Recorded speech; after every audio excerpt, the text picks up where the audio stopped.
Reconvene or convene the Port of Bellingham, May 15th, 2018. Port of Bellingham Commission meeting. I'm going to start with the roll call. Commissioner Shepard. Here. Commissioner Briscoe. Here. Commissioner Bell is here, all present and accounted for. Well, that's a large statement.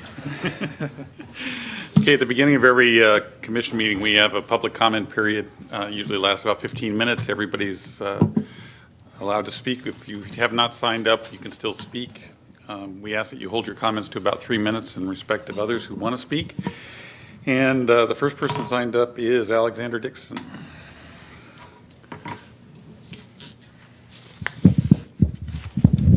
How are you guys doing today? Good, thanks. Good. How are you? Good. I'm doing good. It's sunny outside. My name is Alex Dixon, and I am the owner and founder of Summer's End Music and Arts Gathering. I'm 23 years old. I'm a resident of Bellingham, Washington. The goal of our festival is to accentuate all of the great arts and music that this place has to offer. We are young. We are trying to change the motives behind how these things are displayed. We have seen that there's an issue with ticketing our event. This is our third year. We started off at Larrabee State Park Amphitheater as a free event, basically to draw some charitable money towards a few different nonprofits in the area. Our second year was actually at Maritime Heritage Park, and our goal was to make the space a safer place and to make sure that people frequented the space. Our goal was achieved because that venue is booked up for most of the year. Most of the good weekends are already gone. This year, we noticed that we're having an issue with ticketing and blocking off Swanage Point Park because there are some notions behind us making profit. I'm here to let you guys know that we're trying to create jobs in the city of Bellingham. There are lots of students, graduates from Western, that do not have the opportunity to use their degrees, and they have to leave. So I know people who are doing sustainable event management. They even threw a great festival last weekend, Bellingham Arts and Music Festival. These people are cooks. They can't work full-time and do what they want to do. And by not allowing this event to be ticketed, I have to put my personal revenue from my full-time job into this event to make it work. I have to go and look at my core members who've been working with me for 3 years endlessly. We start planning this event 9 months out every single year, sometimes 10 months before the event starts. And I have to look at them and say, hey, we don't have any money. We didn't make anything. We can't pay you. I hope you can help us again this year. This event is not blocked off to the public. If the public wants to attend my event and they don't want to pay, they can volunteer. Kids under 12 are free. They could even email me and say, hey, I'm having a hard time paying for this event and I want to be a part of it. How can I help? Can I still come and enjoy this fun time at Swanage Point Park? That's basically where I'm at, and I'm a little disheartened that it's going to be a little difficult this year for us to bring this event together. We've been planning for a very long time, yet again, and this has really been a roadblock, and I just wanted to voice to you guys that we're not here to take any revenue from the city of Bellingham and disperse it in a negative way. We're not here to profit monetarily just for our own benefit. We want to create jobs that kids enjoy, kids are happy with, and are making an impact in our community. I don't know how I can do that for you guys, but anything that I can do to make this work on both ends would make me very happy. What's the name of your event? Summer's End Music and Arts Gathering. Do you have dates? August 17th is our date for this year so far. Been working with Tiffany on the planning and getting, excuse me? 1 day. 1 day event, yes. It's, in my mind, it's not about the ticketing or us getting money off of it. It's about the people that use the park. It's about closing down a public park for a private event. And I'm probably one of the ones that has a lot of heartburn with that, and I've gotten several things from the public emails that said that, you know, they don't want that to happen. So as you sit up here as a commissioner, you have to weigh what you do with the public property. It's not my property. It's not anybody in this room's property. It's everybody in the county's property. So to do your event, we're going to shut down what the people in the county own. And that's the question here is, do we do that? It's not about the money. It's not about charging you more money or can you pay us more money. It's about what do we do with the public property that we're entrusted to handle. To me, that's what it's about. It's not trying to stop your business. It's not trying to stop somebody from having a nice day, but it's what do I do with the public trust that was placed at my desk? I believe the park would physically be blocked off, but it's not inaccessible. And I'm going to come at this from a different angle. You may be surprised to find. I doubt Is that I love the idea that you're there, and I don't even care if you make a profit. I think that you're adding value to the community through what you do with those kind of events. I think they create culture. I think they create interest that you don't get on a day-to-day basis at that park.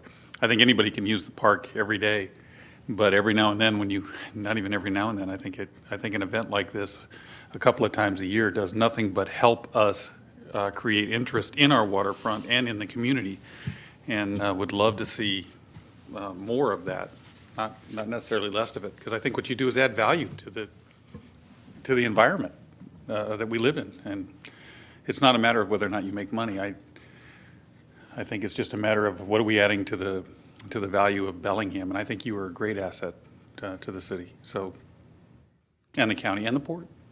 Thank you, Ken. And the value added is 60 local vendors, 8 to 12 local artists, and probably around 10 to 12 different businesses that are contributing to make this happen. Whether it's, Camber/Tony's Coffee, it's giving us free coffee. Kombucha Town, which supports all of our smaller events leading up to this event and provides an extra value because we don't have to do things that, we do a lot of all ages events, and we're out there allowing, these kids to be able to consume something and be happy and not feel left out because they're not 21. So there's a lot of different things that these businesses and different people have helped us with throughout the years, and we want to be able to reciprocate that in a way that we're growing and we're scaling.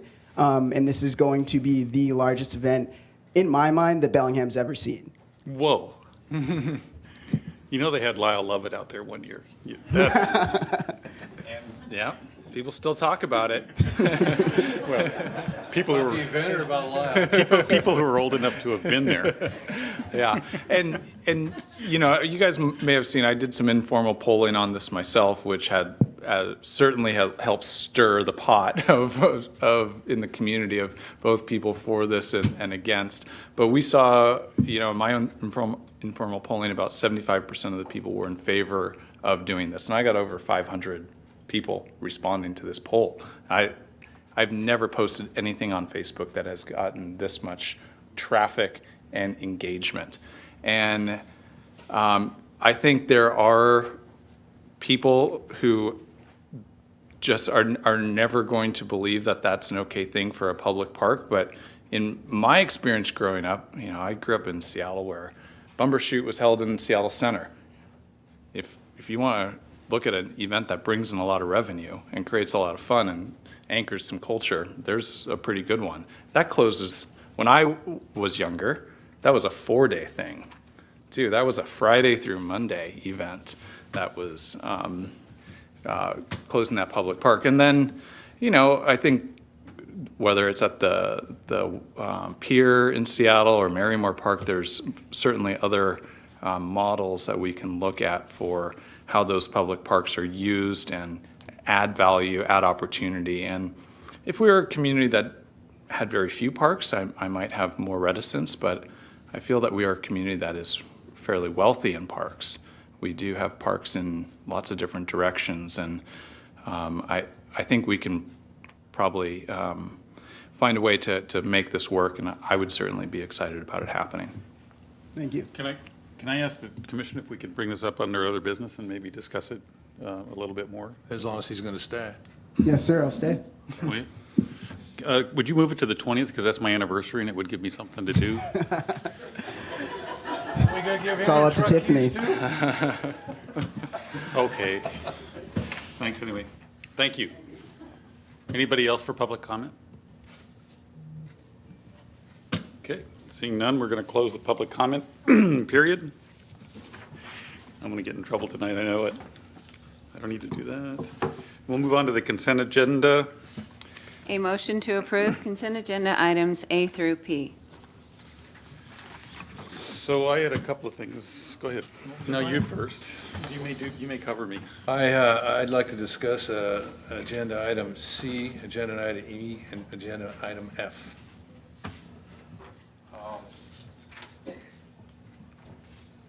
C is moving, allowing food truck vendors into Squalicum Harbor, apparently on a regular basis.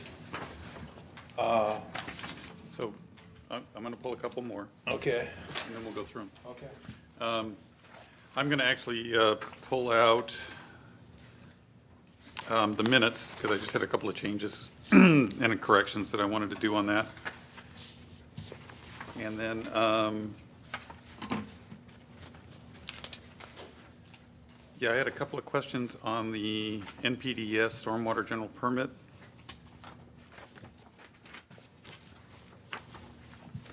Which was, which one? K. Okay, yeah. There's so many of them. It's written. What was the other So one? much for the consent agenda. Yes. Well, we stacked the consent agenda because of the work study. We were trying to keep this side of it brief, but we'll discuss any of these that we need I to. already had E and I had, I just had a comment on P. Okay. Otherwise, Why don't we start with the minutes? Yep. Concern on the minutes? yeah, just on the minutes, there's just a Scribner's thing on that, the first one.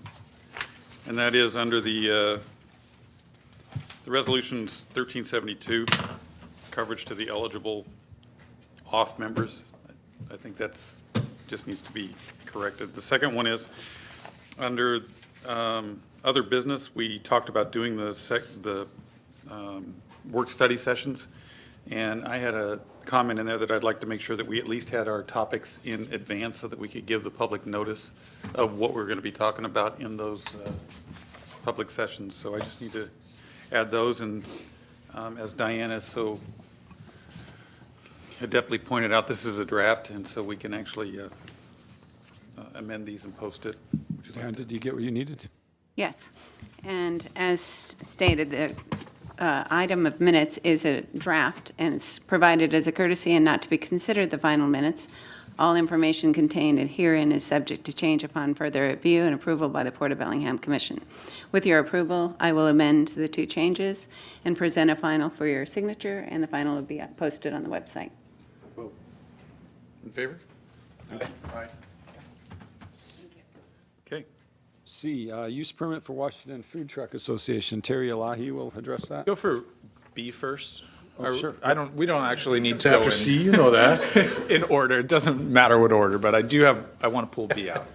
Okay, let's do B next. So we are, my linear brain thinks that way. Okay, that sorry. helps me. I've just got a couple questions. For this, maybe it's a little bit of background on why are we selecting to work with U.S. Bank and not the state bank where we typically have our holdings? We are staying with our deposit account will be, daily work will be with US Bank, but our investment account will be with the LGIP. So we're not making a change there. We did do an extensive RFP process for a new bank last year. We were with Key Bank for 10 plus years. As long as I've been Yeah, here. so over 10 years, and we switched to US Bank, which is what all this is just helping us get some of these accounts up to date with the proper signature authorities. But we are not moving money out of the LGIP into US Bank. The LGIP will continue to be our investment account. So it handles it's transactional mostly. Correct. It's day-to-day checking and Yeah. that. Yep. The key safekeeping, the safekeeping account is to hold our longer-term investments, the Fannie Mae, Freddie Mac investments. And did we have any local banks that participated in the RFP for this? Oh, I don't recall, boy, that was a year ago. We had Wells Fargo, US Bank. I don't recall the other ones. Was Washington Federal, did they submit? I think they did. Yeah, so that would have been the closest to local, which is Seattle. Is this kind of outside of the scope of our credit unions and most Oh, local yes. banks Well, to do this? Okay. Yeah, government banking is a whole different animal, and there certain companies are geared up for it, and Yeah. WeCoo and the other smaller ones really aren't. Okay. Okay, that's all I had for that one. C, food trucks, Mr. Elahi. What was your question, Ken? Oh, sorry, Mr. Briscoe. Well, I know we allowed food truck in Bellingham because we don't have any restaurants on the waterfront in that harbor. However, in this harbor over here, we do have 2 restaurants. And do we know what kind of impact this is going to have on those restaurants?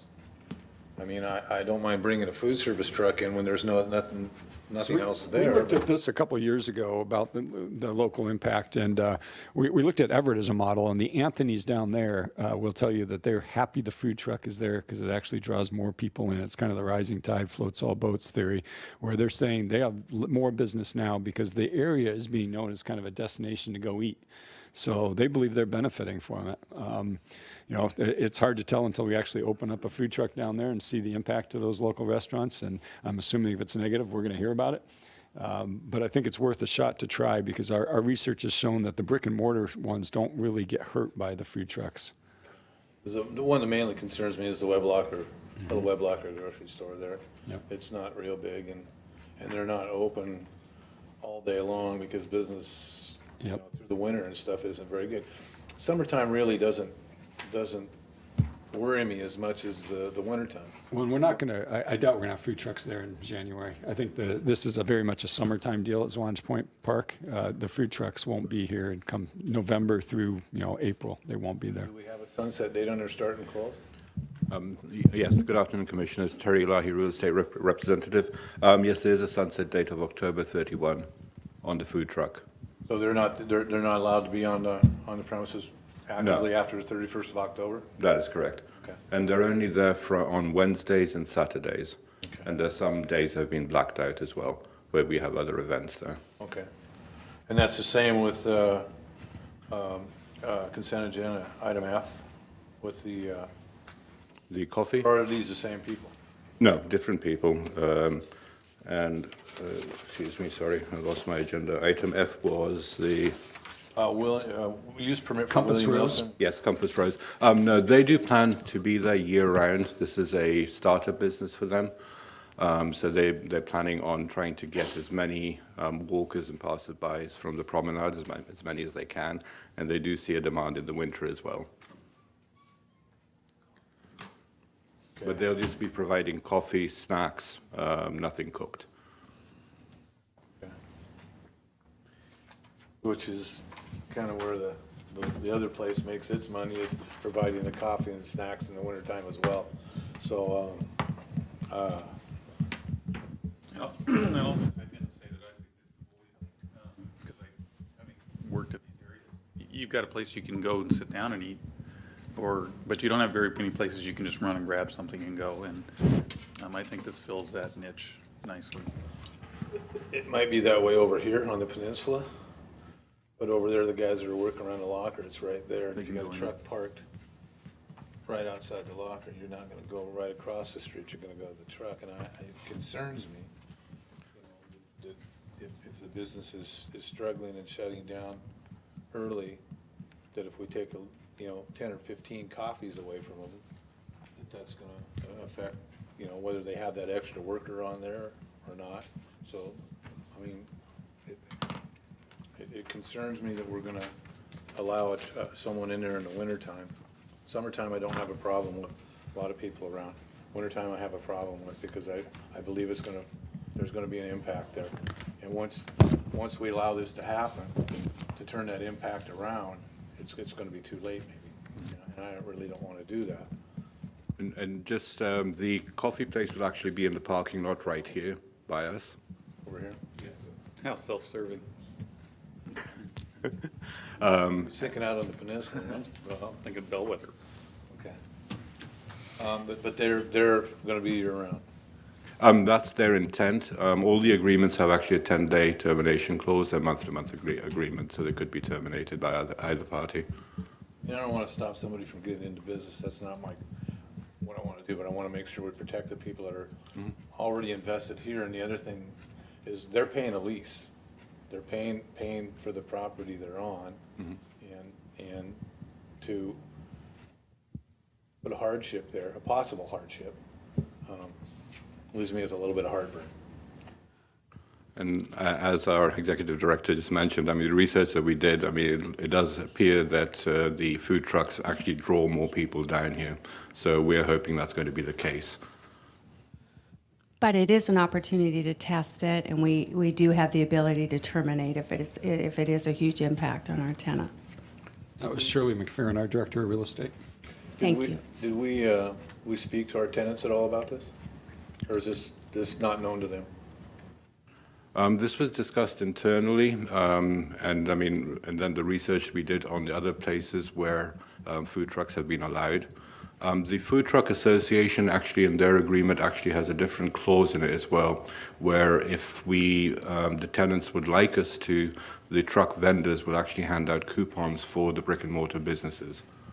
I know, but did we talk to our two tenants over here? I think it's fair to say the answer is no. I think we should talk to our tenants before we impose. It's not, we typically have a business come in, and this is a little different because it's a food truck, but if we have a business come in and they're competing with our other tenants, we don't go get permission from our other tenants. Usually when there's another business come in, they're leasing property from us like the other tenants are. Correct. A little different. This is Meals on Wheels to me, and it's great. But I want to make sure that we're protecting our tenants too, that have leased property from us, because these folks aren't leasing a piece of property, and that's where I see the difference. So I would really like to be our tenants to be aware of what's going on before it happens. I guess my plug for the concept of a food truck is more just not with the question of the impact. It's just looking at the benefit that we see with food trucks is there's a strong correlation between businesses starting as a food truck and then becoming a brick and mortar. And that could happen here, it could happen elsewhere in town, but it's those training wheels, right, that people need to get off the ground. And if you ask BTC what the highest demand for food service related degree prep, it's for food trucks, because it's that entry, it's that gateway for businesses to get off the ground. So it's something that I think is a positive. That's great, but what about the people that are already here that are leasing property from us? And I've heard nothing but good things about the food trucks I'm in not saying downtown they're Bellingham. bad. No, in I'm Bellingham. just saying the people over there should know before we put this in there. So, Commissioner, you were okay with the seasonal one that was in Squalicum Harbor because it was only summertime? And you're okay with one in Blaine? Yeah, there's And nothing else there. So it's the Compass Rose that's year-round that you have an issue, so I'd suggest that we, That, and I would still like the people to know beforehand whether they're coming seasonally or year-round, that they are coming. so, do you pull F for a separate vote, sounds like, and possibly C for a separate vote? If we can't let them know before we vote on it, yeah, I want to pull them both. I want the people to know before I vote on it, what's going on. So we've told both of these folks that, you know, their item is up today. They're expecting to have an up or down vote today. And if I could just ask the commission to give us the ability to test this in the market and really see if there is an impact on our tenants. We have the opportunity to terminate. Meanwhile, I will go reach out to our tenants. But if we could at least try it for 30 days, and it's always fun to have neat things along the promenade, and this is a really great opportunity to do that. And I'm in agreement with having neat things along there, but I like people to know what's going to be neat before it gets there. Since I'm new to this job, I'm not sure what the procedure is here, but I would say that I'm in favor of proceeding with an experiment. I would love to see what impact it has. I honestly think you're going to be pleasantly surprised. So at the I'm going outcome. to suggest two different votes, one for the consent agenda, less items C and F, and then we'll take an individual vote on C and an individual vote on F. I would agree with that course of action. As would I. Okay. So the next one would be E. That was Blaine. I think we satisfied that answer, so I think we're to K. Can I just have one clarification on the Squalicum trucks? It says that the port will receive $100 for the term of the agreement. It's the whole term. What's the term? Is the term a year? No, the term is from May 19th to October 31st on Wednesdays and Saturdays between the hours of 10:30 and 2:30. So that's a yearly. 6 months. It's a 6 month fee. Correct. Okay. correct. And that, okay. That's why it's a little different from the Blaine cost model. Yep. Okay, thanks. Plus power. Yeah, I guess Power. term of agreement, it just wasn't really clear to me there, but I see now. Okay. Okay, so move on to K. Okay. Okay. And I pulled K. Have we said welcome to the port yet? If you're taking Brian's spot?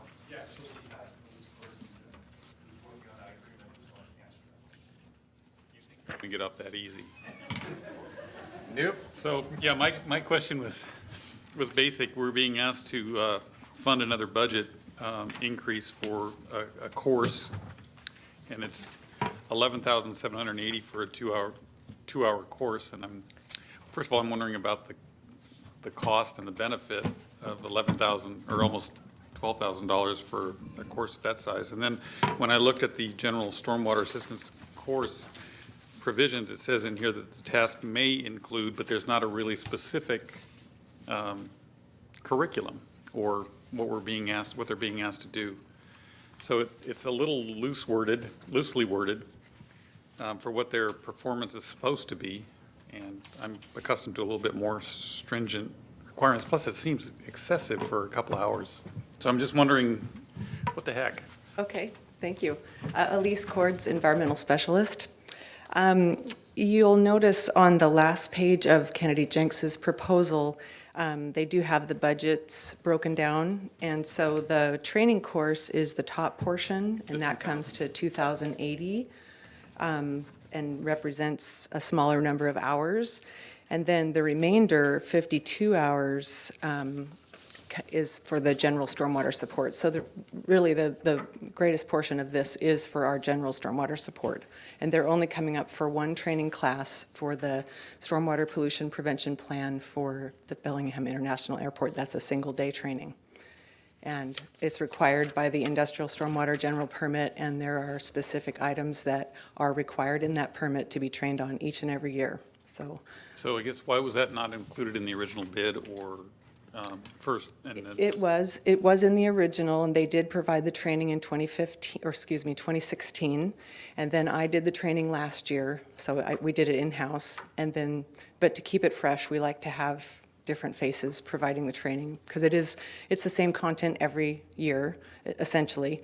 So we like to freshen it up and have someone new do it. So that's why we included it in this. And the same with the stormwater assistance? Because The- that's the part that I think gives me the most heartburn, is that there's not a specific list of duties or a specific contract agreement. It's just they may do this, and they may help us in these ways. It's very general. Okay, well, it is an extension of the original, so that we're just adding budget into tasks 2 and 3 of the original PSA, which was from 2016. And why then- wasn't it included in the original is my question. We should have anticipated this in the original, maybe. The general stormwater assistance was in the original, and it was specified. The backup is here. Sorry, Alan, go ahead. If I may. Yes, please. Commissioners, Alan Birdsall, former stormwater manager for the Port of Bellingham. This contract was set up for 1 year PSA with an understanding that it would have 2 or 3 year renewals. And so we only did budget for 1 year based on the approved operating budget. This is just extending it, adding budget to it for the current time. The 52 hours is only based on if Elise needs to use the hours, not knowing what kind of questions are going to come up from it. If she doesn't have questions, it's not used, and it'll roll into the next point. Does that answer some of your questions? That's why it's kind of general, because you don't know exactly what kind of questions are going to come up where she may need the extra technical assistance. So we're not allocating necessarily then the full amount. We're allocating as you see fit, as you use it. But again, that's not built into their original contract then. For them to answer a certain number of questions, they bill us for every. There was a certain number of funds provided, number of hours provided for that, and it was broken down in that original agreement. So there was 3 tasks in the original agreement, and then We made another amendment for the BST, and they assisted us in developing our notice for application for the industrial stormwater permit at BST, and we achieved that. So we were running out of budget, basically, and we still need their assistance through the end of this year. So that's what this, we're just adding budget in 2 of the original tasks to complete this year's needs. And we may not use it all. Yeah, we may not use it all. We may not use it all. And the Correct. BST, was that separate from the original contract? That was added? separate. It came as, once the port decided that they wanted an industrial stormwater permit at the shipping terminal. So then- maybe a more accurate representation of this is that we used the money to do something that was out of scope. That's correct. And now we're trying to refill that pot. That's correct. We used to require our shipping terminal tenants to carry that permit, not us, and now we're carrying the permit.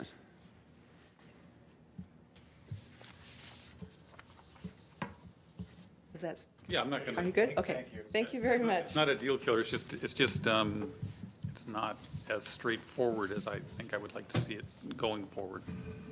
Well, it's a good question. We get lots of these. Yeah. And they're always in this amount or higher that they come through, so I appreciate you drilling in on it. Well, and I will say, knowing how contracts work, the best thing you can do is get a base contract and you can make your money on the add-ons.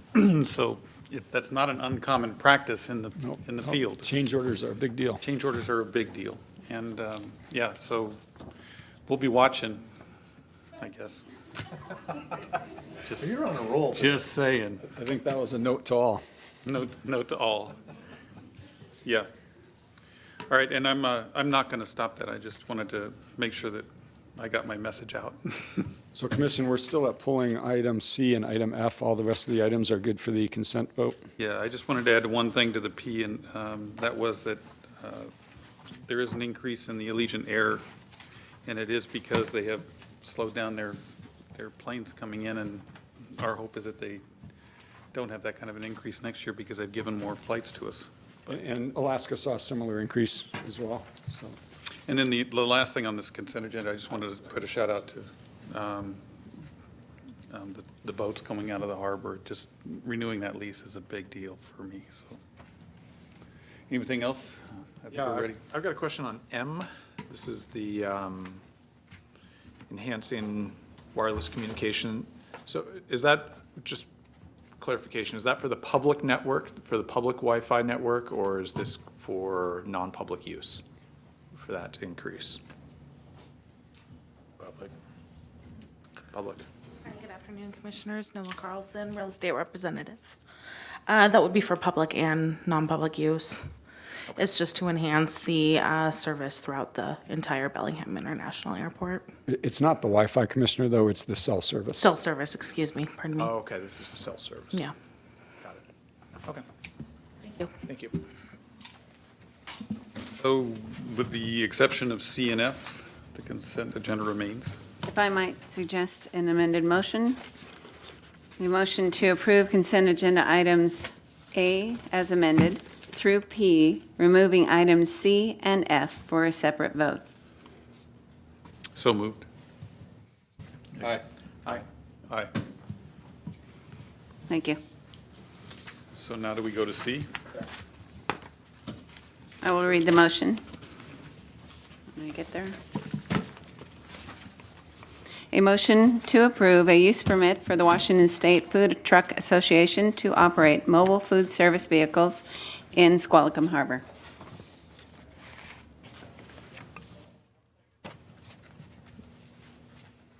You're the P under the mattress. What? Oh, you're on a roll today. Doesn't get any better than that. What do you want me to say? How many of you actually know what that's a reference to?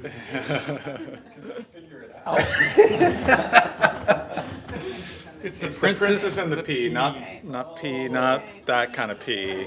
Yeah. Had broadband to your school. You would have had daughters, I'd know that. Fair enough.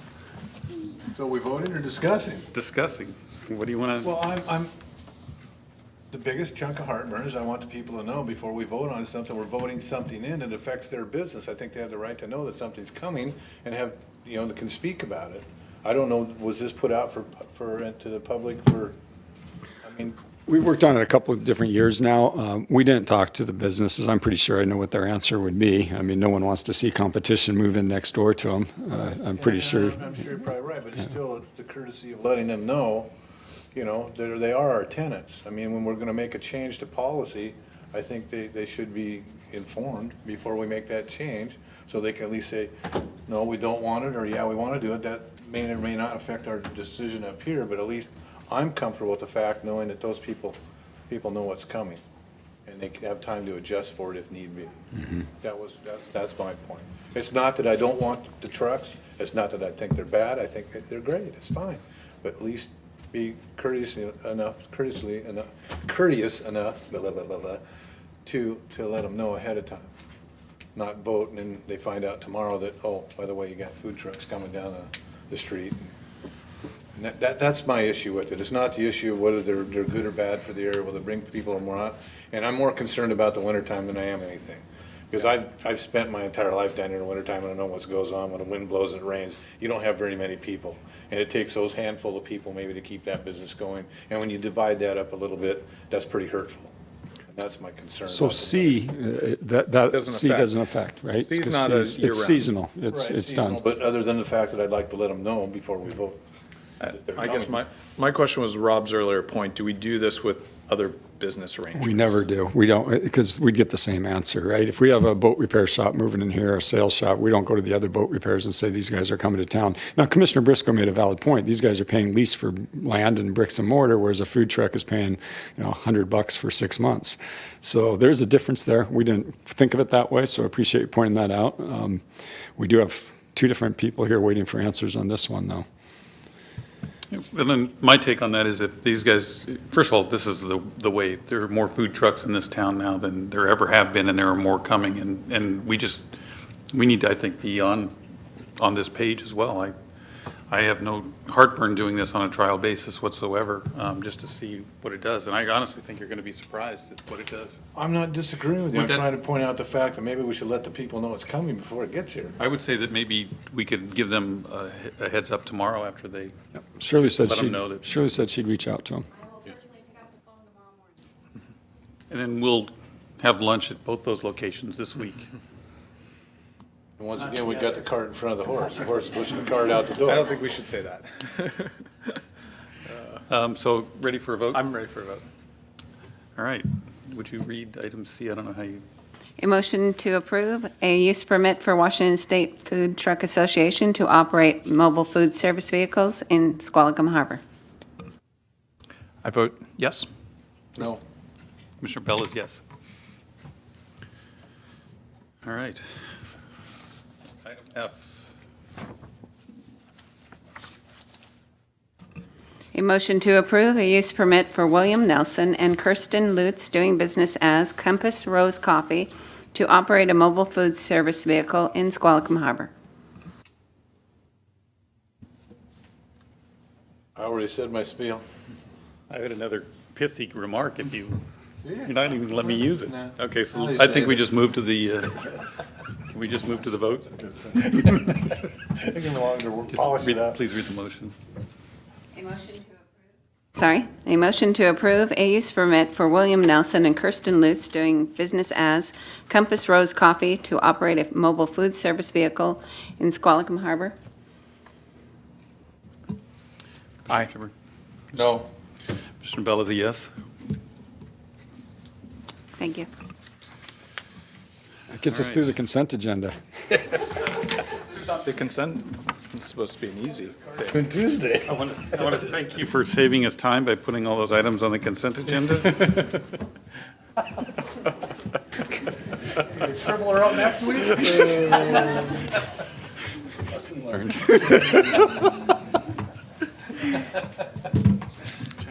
All right, now we move on to presentations. The audit entrance conference. Good afternoon, Commissioners. Tamara Sobjak, Director of Finance. We have a few members of our audit team here with us today. They're going to talk about why we get an audit and what they're going to look at and just answer any questions you may have. We have Dina Garza. She's our audit manager. Arden Flores is the assistant audit manager. And Julie Sterna is our audit lead on site this year.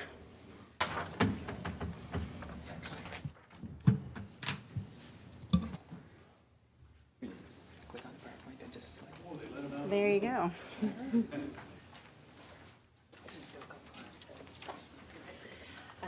Good evening, Commissioners. It's coming over.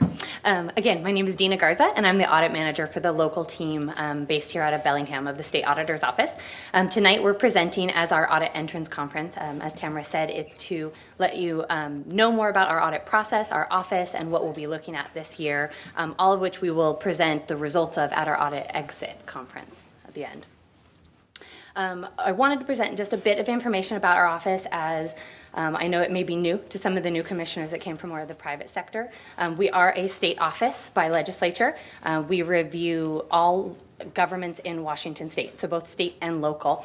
Our local office here focuses more on the cities and counties. For example, we're currently doing the city of Bellingham's audit, as well as some of our local school districts and fire districts and things like that.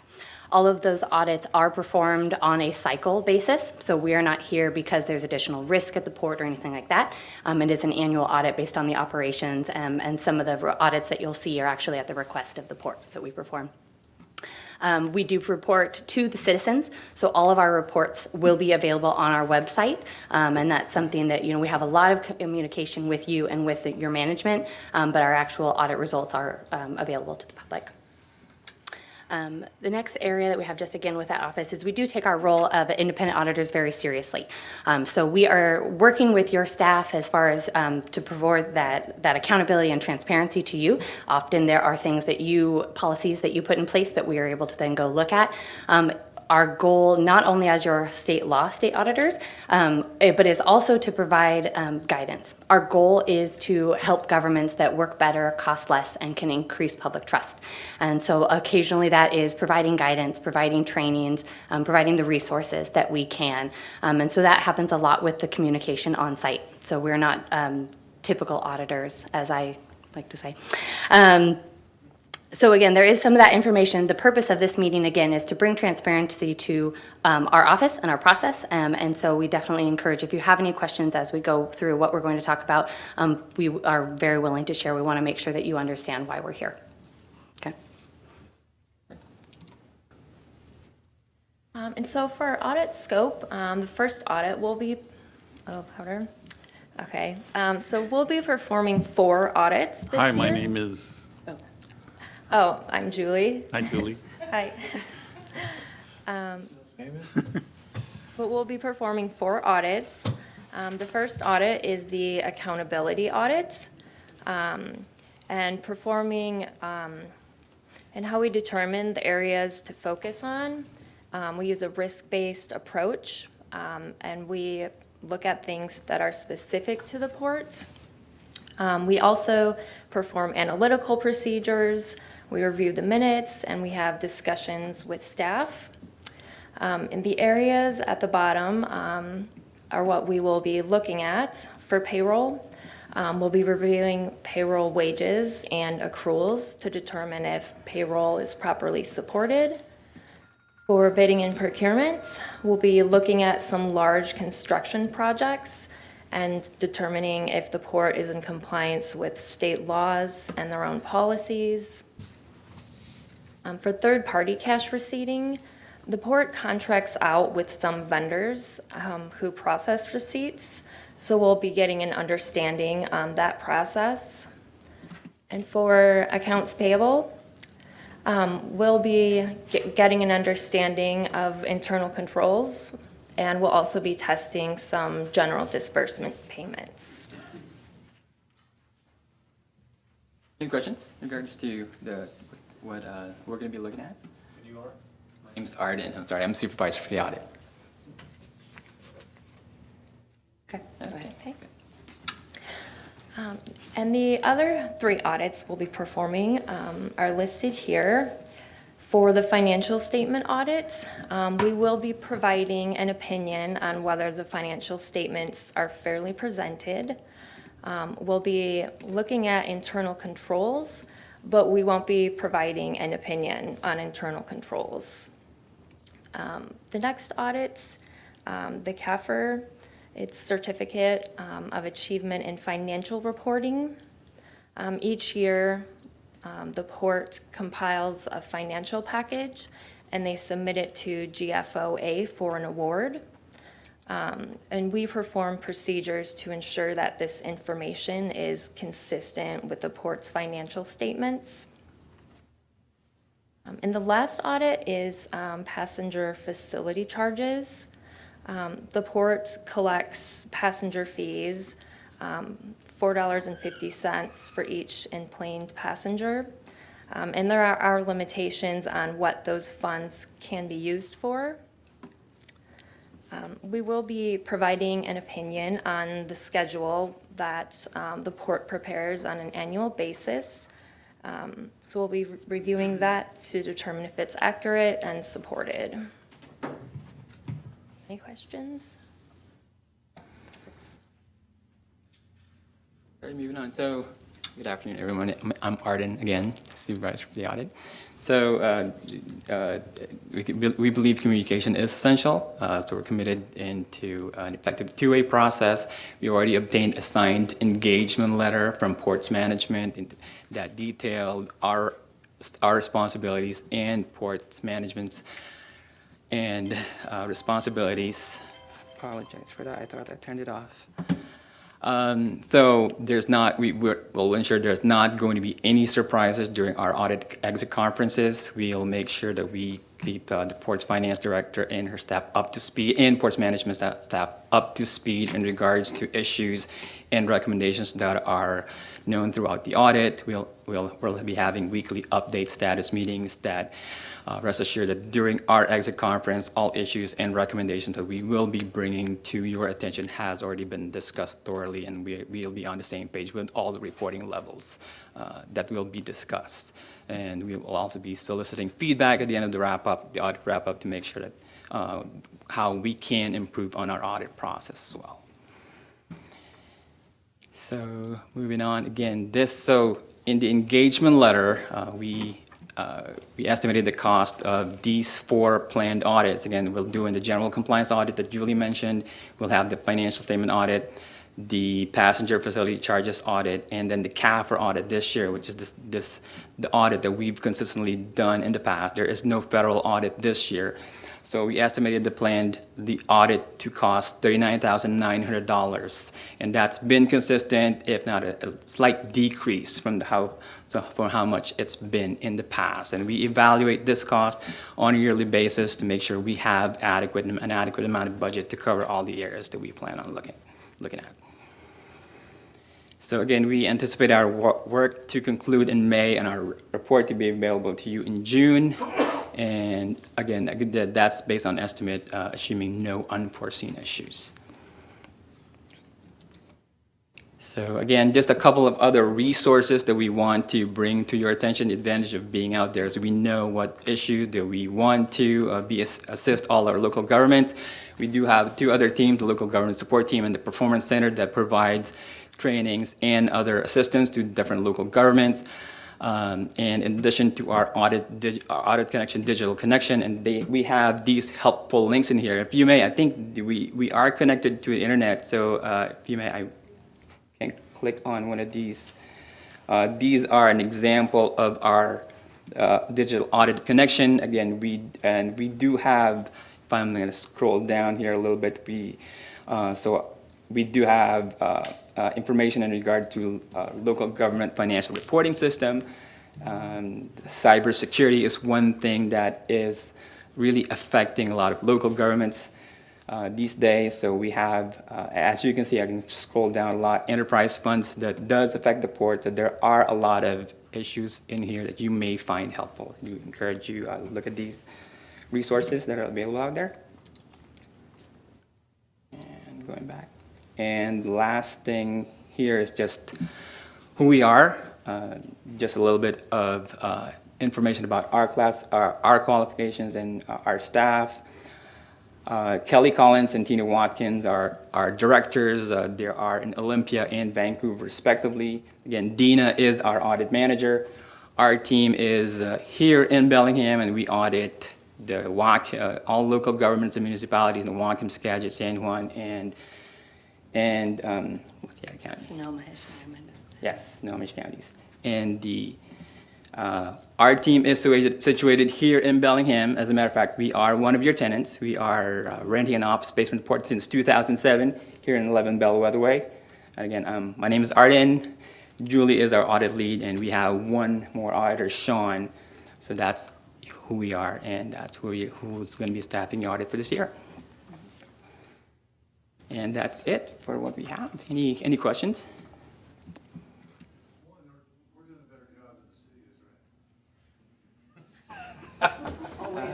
Don't speak into the mic. I have no questions. Thank you. Thank you very much for the opportunity. You're getting the support you need from us, obviously, right? Except for that one commissioner who has yet to report his conflicts of interest. That would be me. I'll get back to you. Yes. Thank you. Thank you, guys. Yeah. Is that your phone? I haven't done it yet. I just haven't done it yet, and it's not from Diane not trying. Oh. Okay, move on to the Western Washington University Student Mural Proposal. Commissioners, Mike Hogan, Public Affairs Administrator. Today I'm happy to welcome Paula and Sean and Hannah from Western Washington University. Paula teaches a senior level design class, and she reached out to us a few weeks back about potentially locating some of her senior level student art on port property. She had also been looking at locations with the Downtown Partnership and with the City of Bellingham. So we toured her around and found a location that might work along the ASB fence, and with the caveat that that location would be subject to Port Commission approval, and that we'd have to develop a site use and access agreement that for any reason we needed to remove it, that we could do that at any time. So at any rate, Paula and Sean and Hannah are here to talk about their project, what they're doing in their class, and present that proposal to you. If it's okay with you, I'd be looking for a head nod to work with her to develop that site use and access agreement. Thank you.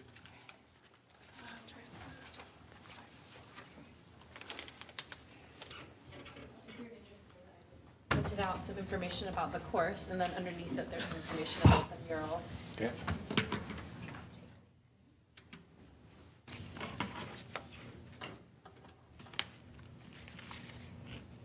Might be the world's smallest jump drive.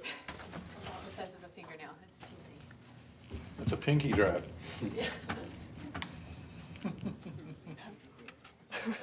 What? It's gonna be the pinky, right? Come on.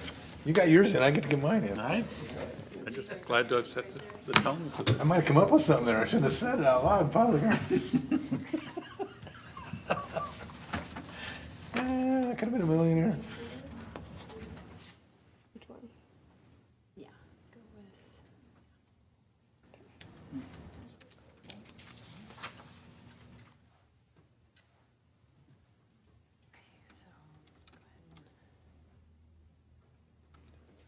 Oh, there we go. Okay.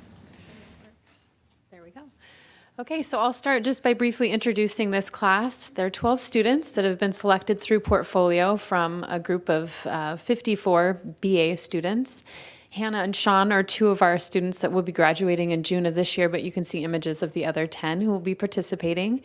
They spent last summer working full-time at internships in Seattle and Bellingham, and then came back for a year of courses at Western. And this spring, we are conducting a workshop with a professional illustrator, and here's some information about her. Her name is Marisol Ortega.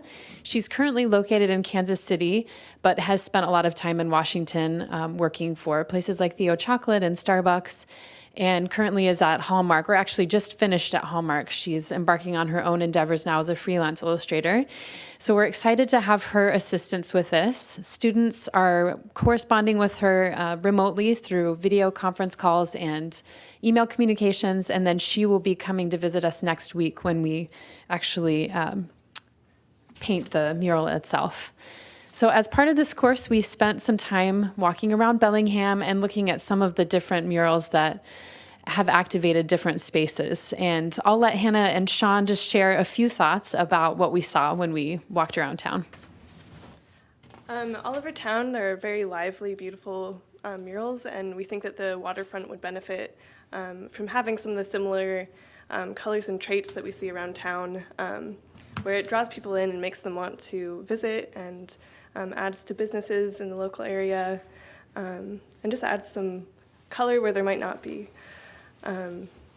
So we would like to do stuff in the similar vein of what's already here, while also adding our own flair and creative choices and styles.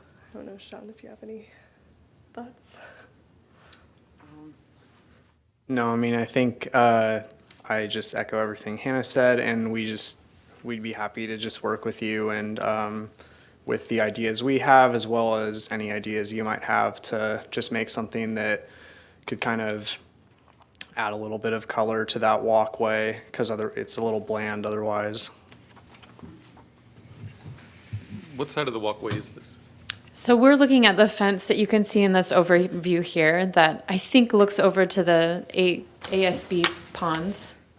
So I believe it's facing somewhat easterly in direction. And the phrase that we chose is rise and shine. And one of the reasons we chose this is because we were looking for something that had 12 letters so that each student could be responsible for producing one of the letters.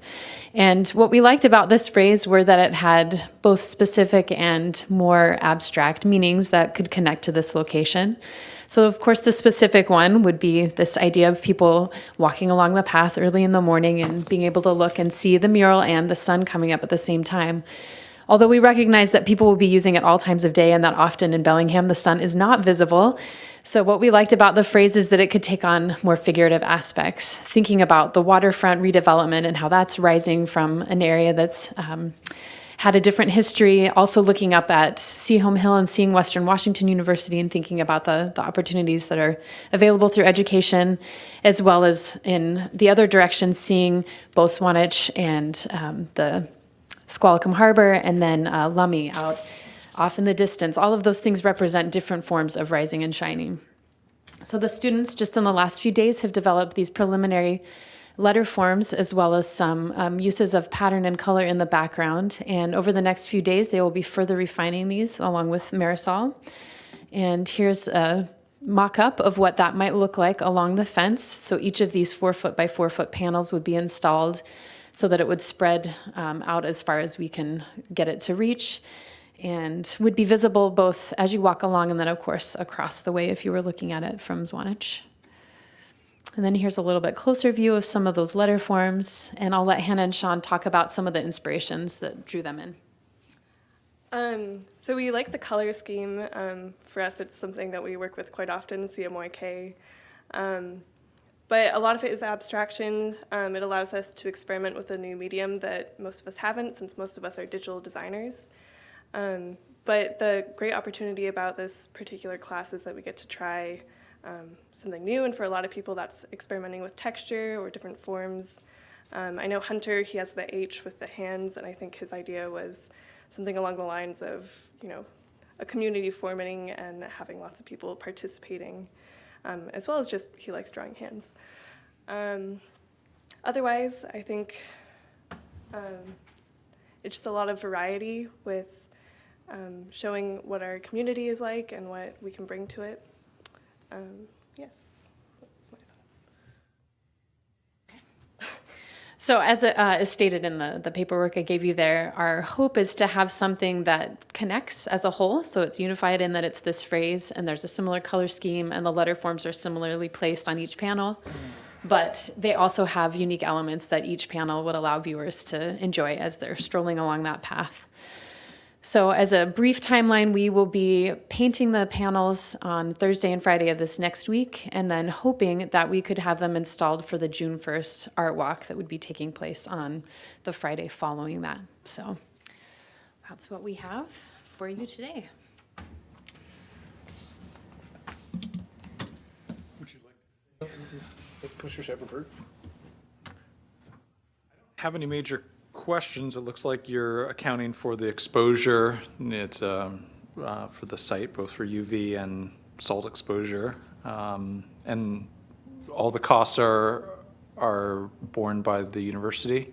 So we have some funds for the course that will cover part of it. We're also seeking money from our undergraduate research office. We may be a little bit limited there because they tend to like to fund individual projects rather than collaborative ones for whatever reason. So we may not get access to that money, but we are also getting one of the panels donated by Northwest Custom Signs, and we'll be seeking donations from others as well. Ultimately, as a department, we can pay for what we can't get covered, but we'll be looking for donations.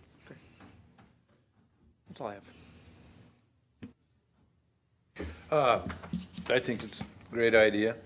Adds a little color to the area.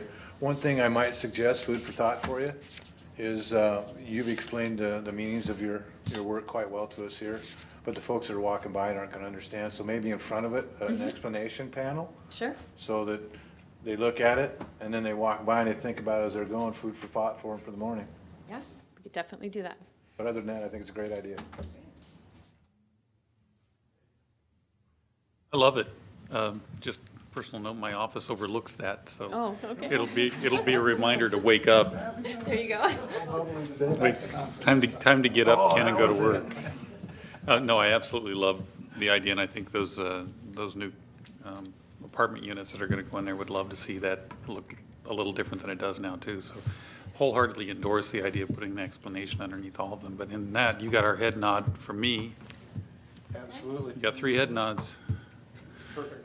Thank you, commissioners. And yeah, I was reminded as we think about our strengths of Whatcom County, our different industry clusters, one that we sometimes forget is how many artists there are locally. And this will certainly be a great asset on the waterfront. So we'll look forward to working up a site use access agreement with these folks and coloring up our waterfront. Thank you. Wholeheartedly agree. Okay, at this point, we reach where we normally would go for a break. At this point, we're going to adjourn into a executive session. So we will now recess to the public meeting. And Can we see if there's anyone signed up for public comment? do you want to do that first? Did you want to 5:30. do other business? Okay. You know what? I think that's fair. Can we do that? Can we? Because we don't want you to sit here for an hour. I want to do the other business. Yeah. Is there anyone signed up? Yeah. Anybody signed up? Anybody want to speak? Can we move on to events at Sawanich? I don't know what we need to do here other than. What part of the meeting are we in now? Okay. And we're at other business, is that where we're at? Yeah, and I'm just going to go on record. I support wholeheartedly what it is you're trying to do and want to facilitate it in any way we can.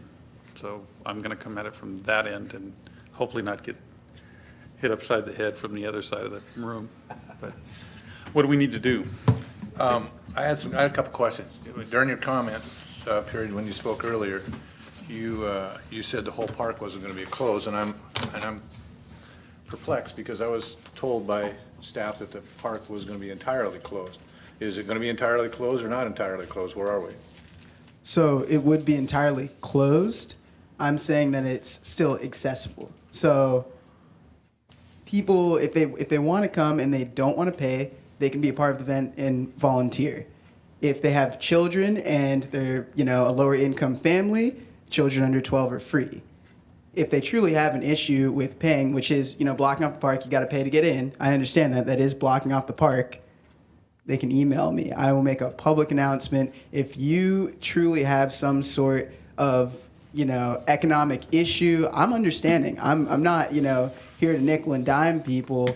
I just truly don't want to be in the red. If this is going to be a free event, you have to understand that free events, it's a gift from me to everyone then, because I'm paying the fees. I'm, you see what I'm saying? I'm not asking you to do a free event. I'm trying to understand what we're doing the event, and it's going to shut the whole park off.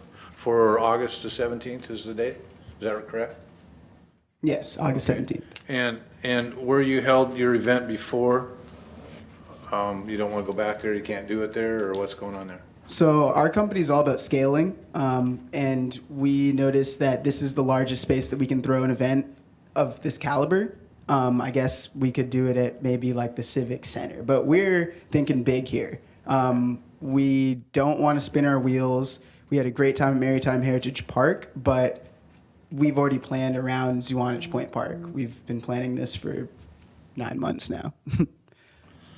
Which is interesting because we just heard about a little while ago that this was going to be done. So you planned for 9 months, and we've had about 9 days or 10 days, or how many days it's been since the last meeting that we found out about it to make a decision of whether to close one of our parks off or not. So you have to understand our position too of trying to make that decision. The other thing that concerned me a little bit was where this takes us, because you made the statement that this could be done many more times, lots more days. Well, how many days would we close the park in the future? If this is a project, how many days in the future are we going to close our park to our people if we keep doing this? And you did make that statement, so that part concerns me a little bit. So the discussion among staff was 3 days a year, 3 times a year, and it'd mostly be in the summer season. Now, we could limit that to 2, we could limit it to 1, we could increase it, but Tiffany and my discussion was always no more than 3 a year. Okay, so we have a cap on it. I think that's one suggestion that we limit any activity of a rental to 2 to 3 days a year, and then we take this as a year pilot. If this doesn't work out well, if we feel that this is not a proper use of our public amenities, and if it's not achieving the outcomes we're looking for, if this turns into, my dad was asking me if this is going to be like one of those festivals where what are they? The Hell's Angels show up and it all gets crazy. It's going to be Belmont. I don't think it's going to be that, right? But So it's going to be Frankie and Johnny. Okay, it's a beach party. So I it's think a family-friendly event. Yeah, if we put in a year pilot, then we're able to reevaluate and set any additional needed policy. My only concern about that is if we get momentum and this turns, look at the first year of Sea Feast. It turned out to be so much better the second year. It exploded on port property, right? But it's the public's property, and it is for the public. It's not a closed-off event. It's different. I'm not even making that point. I understand what you're saying. Yeah, the point is, I think if you do this and do it well, this could be a year-end thing, and we could become known for this. So I think having a chance to do this year is a great idea, but I don't want to foreclose just doing it 1 year, because I think if you do this well, it could be something that is kind of an exclamation point at the end of the summer for us. And my hope would be that would be the case, that you'd be very successful at this. And we do have a good track record. I can provide information supporting that. I believe that Tiffany showed my PowerPoint at the last meeting that you guys had. We have a lot of demographics that we've collected over the past few years. Being a free event, we did actually drive revenue through different streams, as in the beer garden, in which we donate all of our money to the makeshift.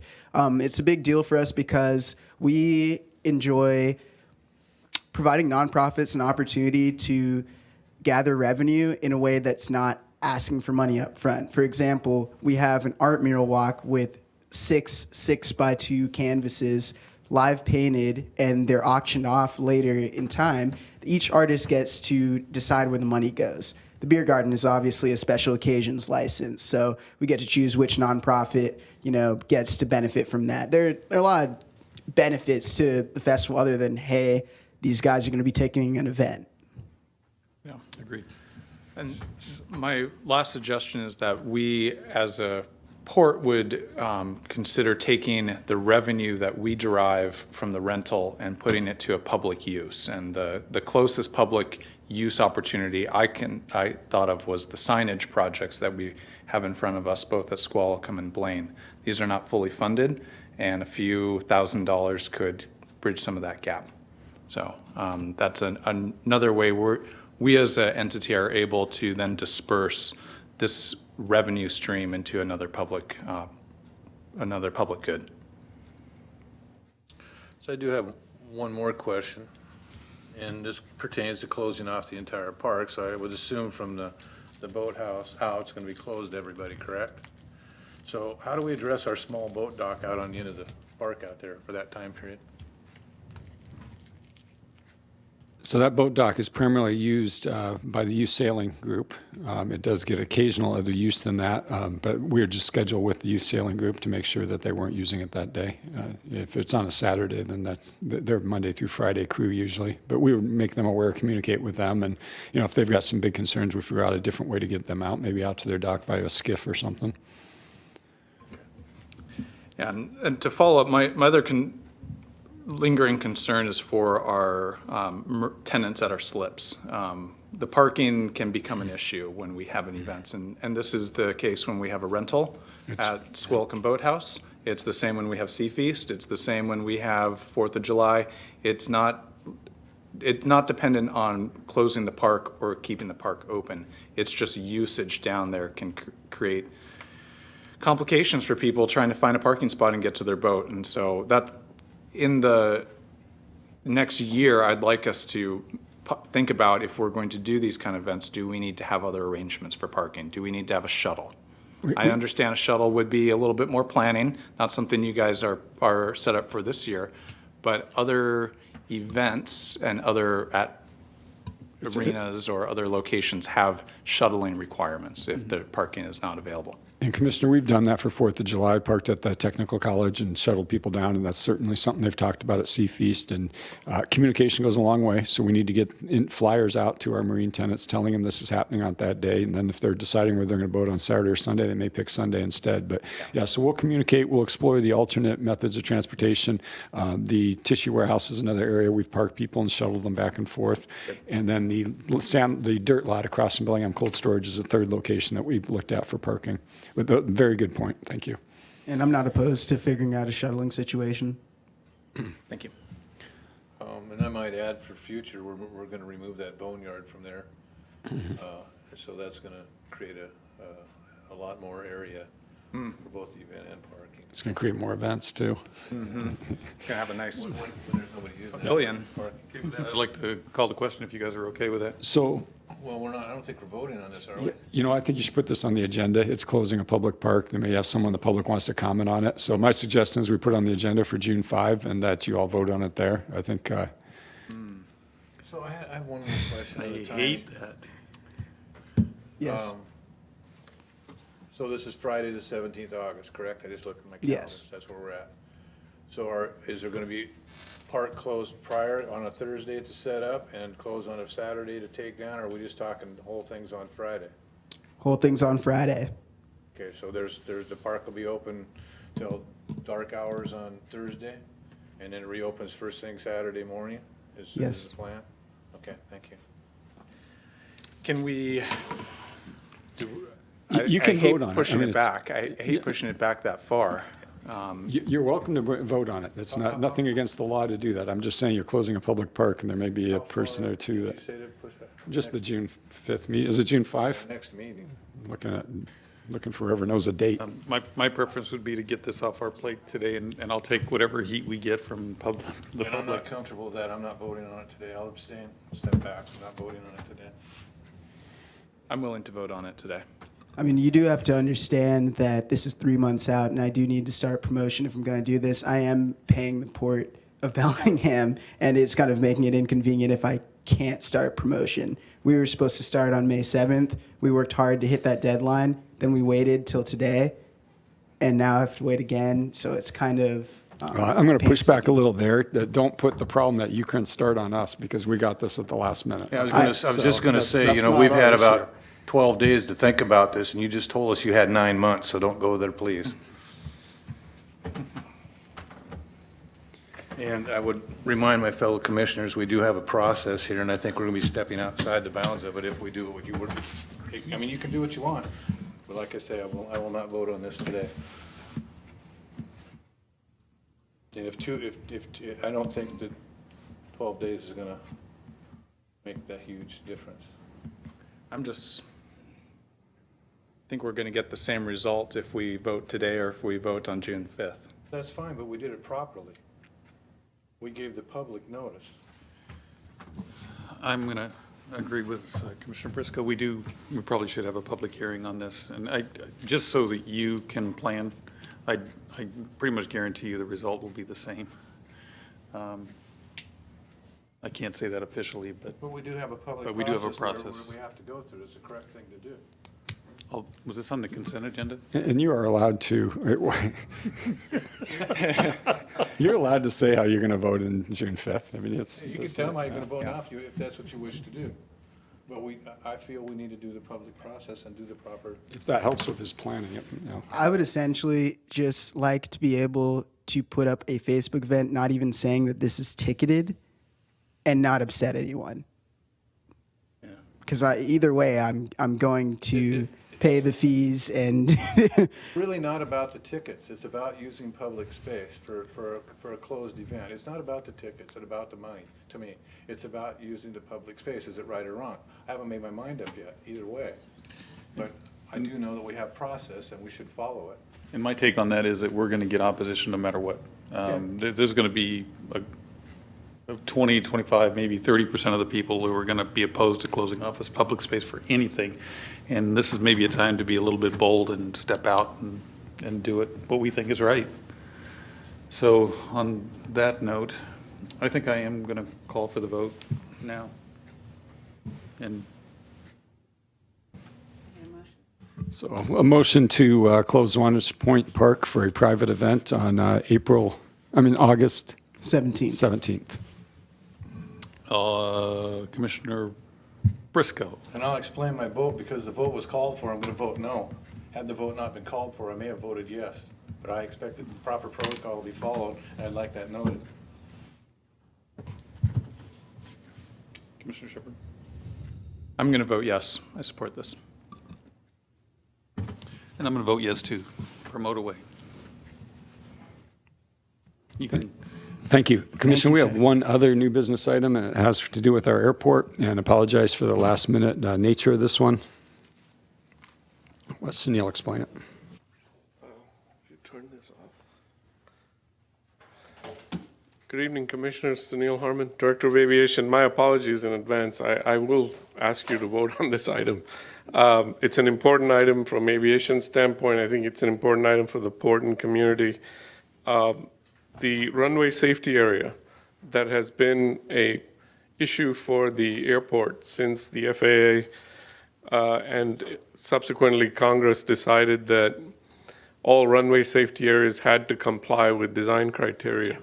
It has been a topic that the ports dealt with since 2002 with little or no success. Because we're doing this master plan, I have had the privilege of working with some very helpful people, both in our congressional delegation through Mike and Rob. We've met with the Secretary of Transportation, and we have momentum now.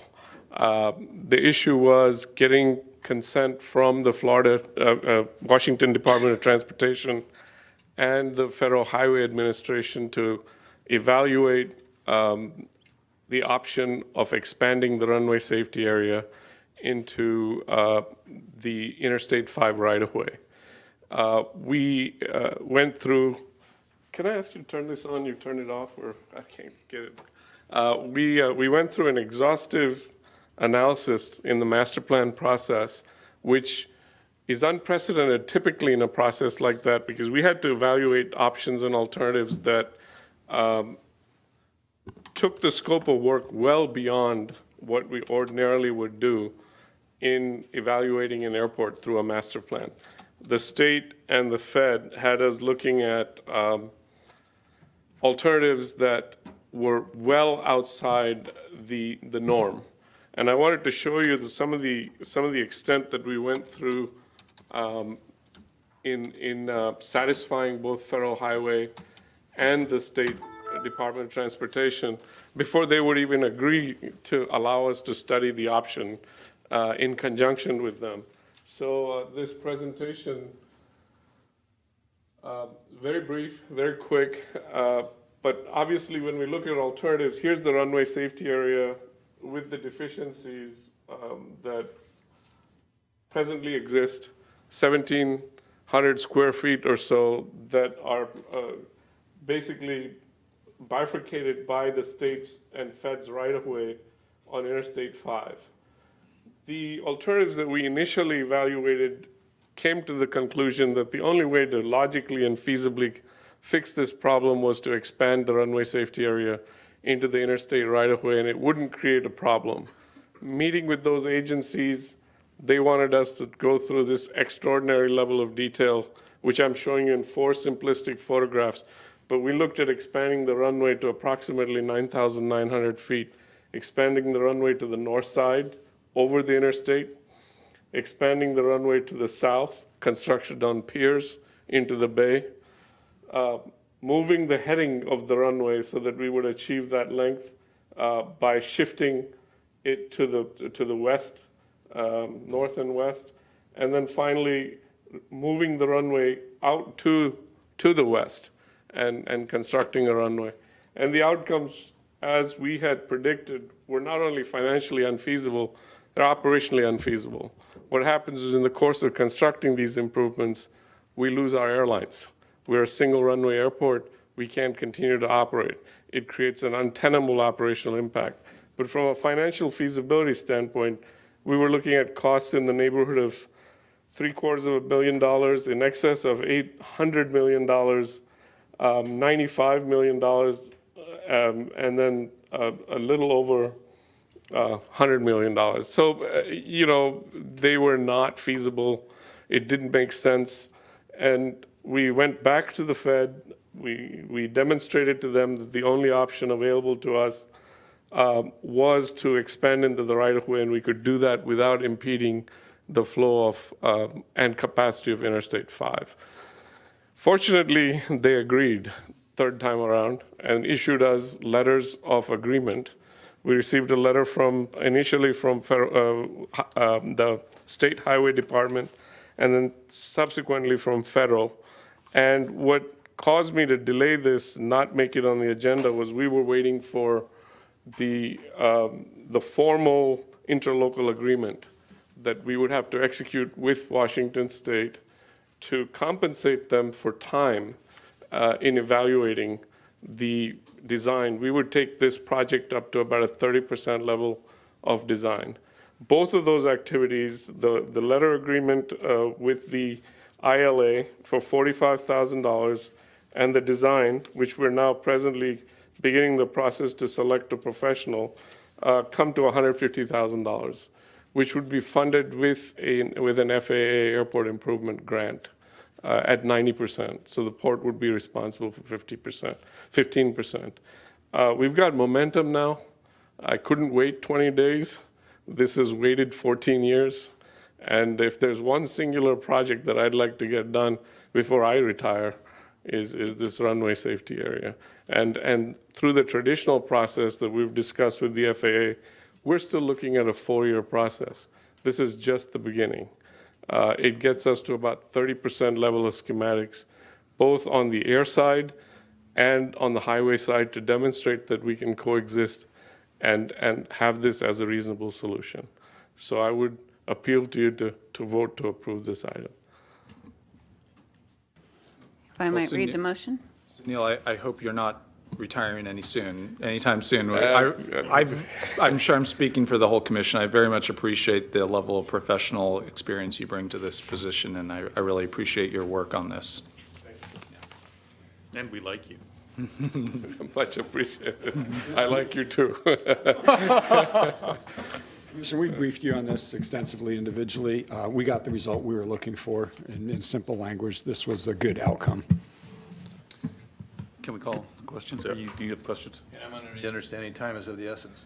Is of the essence. We want to lock in that good result while we still have it. We have a before someone scoping changes to it. meeting. We have to have a scoping meeting before we issue the final scope of work to the A&E.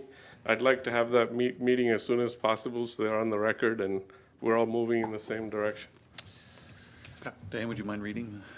A motion to authorize the executive director to execute an interlocal agreement, Exhibit A, with the Washington Department of Transportation, or WashDOT, in the FAA grant-eligible amount of $45,000, and submit an FAA fiscal year 18 airport improvement grant application, or Exhibit B, in the amount of $150,000, of which 90% will be reimbursed through FAA entitlement funds for the interlocal agreement, and 30% design for the BLI runway 16 and runway safety area compliance improvement in the I-5 right-of-way with WashDOT. Commissioners? Aye. It's approved. Thank you and good luck. So before we go any further, I'd like to announce the advisory committee meeting schedule so that we get that on the record. The Marina Advisory Committee, Tuesday, September 11th at 6 p.m. in the Commission chambers here in the Harbor Center building. The Technical Airport Advisory Committee is meeting Thursday, May 10th and July 12th at the ARF conference room out at the airport. And the Bellingham International Airport Advisory Committee is meeting Thursday, May 10th and July 12th at 5 p.m. in the ARF conference room, again, out at the airport. And with that, we are going to recess the public meeting and close to executive session. The purpose of the executive session will be to discuss potential litigation pursuant to RCW 42.30.1101I. The session is expected to last about 1 hour. We will return here by 7 p.m. And return to a closed executive session and reconvene the public meeting. There will be no action taken by the commission during this executive session. And if there's no other business, we will adjourn the meeting at that time. So, meeting adjourned.